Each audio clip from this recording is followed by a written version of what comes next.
Welcome home to St. Anne's.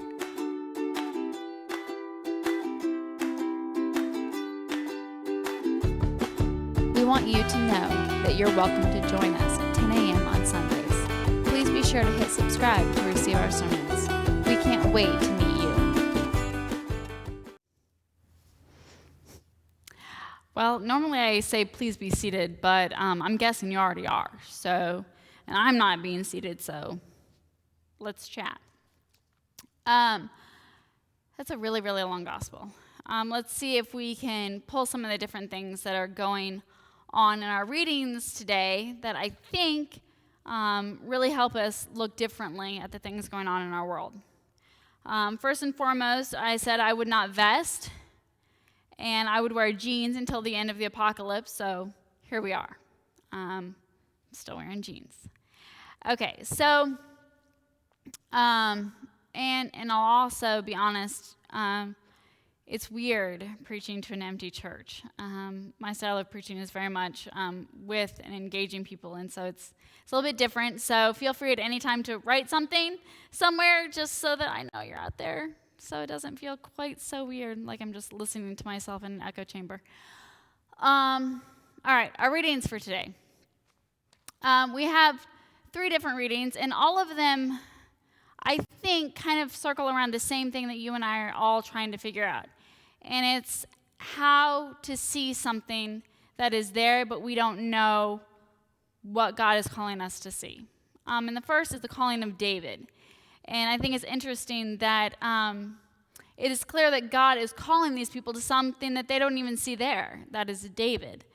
And then I think Paul makes it a little bit clearer in his readings of seeking light and all things come out through the light. But I think perhaps the one that we really need to focus the most on is our gospel. And that's because, and I've said it before and I think it's worth saying again, John loves to play with imagery. He talks about seeing things, not seeing things, light, dark. Those are images that John adores, and he goes to them all the time. And so in this miracle of the blind man, we really pick that up. We pick it up in a few different ways. And John uses a few different ways of talking about sight to get that clear to us. One, obviously, we have a blind man. That's a pretty obvious allusion to not being able to see. But then parallel to that is the Pharisees, who can't see what has happened. Even though they are physically able to see, they can't actually see what's going on. So you have a blind man who can now see what God is doing, and you have people who can physically see who can't see what God is doing. And that's a powerful image, and I think it's really, really important for us as we try and figure out what's going on in our world, because we can't see it. We don't know what's happening. We don't understand what's going on in this world around us. And it's true. Things like this haven't happened in a really, really long time.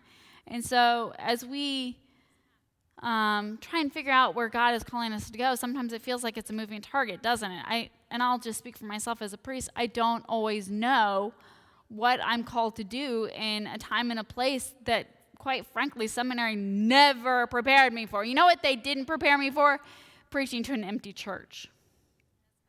It's weird. It's really, really weird. And yet, it is to this time and this place that you and I are called. How do we perceive where God calls us to be? And that's so important for us to examine today, because it's so powerful and such a powerful thing to understand where God calls us to be. So I think what's really, really cool in this story is that God is acting even in the midst of people not believing that God is present. And did you pick up at the very beginning? There's this, well, you're blind because your parents sinned. Well, who sinned? You or your parents? Why are you blind? There's a reason. God has done this for a reason. And Jesus says, no, God is not punishing anyone through this experience of blindness. This happened, but can God use it? Absolutely.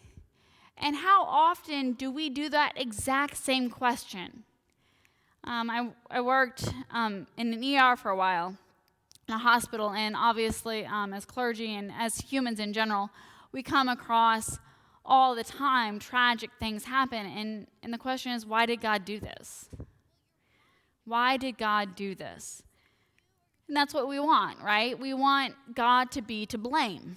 Or if not God, then maybe some satanic figure is to blame. Something is to blame. Something went wrong, and there is some divine system here that we have to explain. But Jesus says no. That's not the case. There is not blame to be laid anywhere. This is the world in which we live.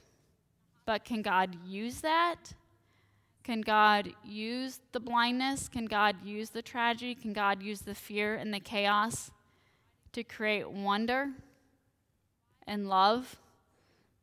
Yes, absolutely. And isn't that indeed the true miracle? Miracles aren't that things don't happen or that the world is some perfect, ridiculous utopia. That's not the miracle. The miracle is that in the midst of our messy chaos, all sorts of things going on all over the place that don't make any sense, God comes in and we see.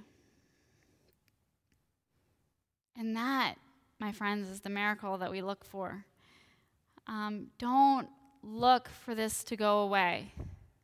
Don't look for God to make it not so. That's not what I ask you to do. I don't ask that we be blind. We are not called to blindness. We are called to having eyes wide open. And in those moments of eyes wide open, we will see Christ's miracles. And even more importantly, we will be Christ's miracles. And if you pay attention, God is not present in some virus that mutates. God is present in you and I who do things that are extraordinary to make sure God is present in the lives of all people. And we can do that. We are called to do that. We are the church. We've always done that.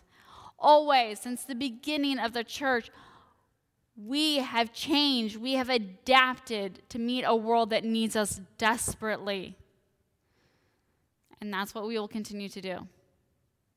Things will happen in our world. Chaos will ensue. And that's okay. That's the world we live in.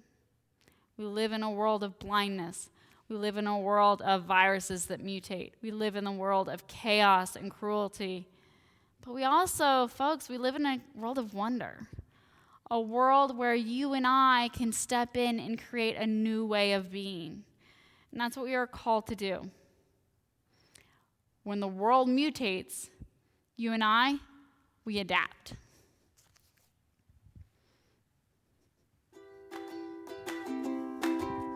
We want you to know that you're welcome to join us at 10 a.m. on Sundays. Please be sure to hit subscribe to receive our sermons. We can't wait to meet you. We believe in one God, the Father, the Almighty.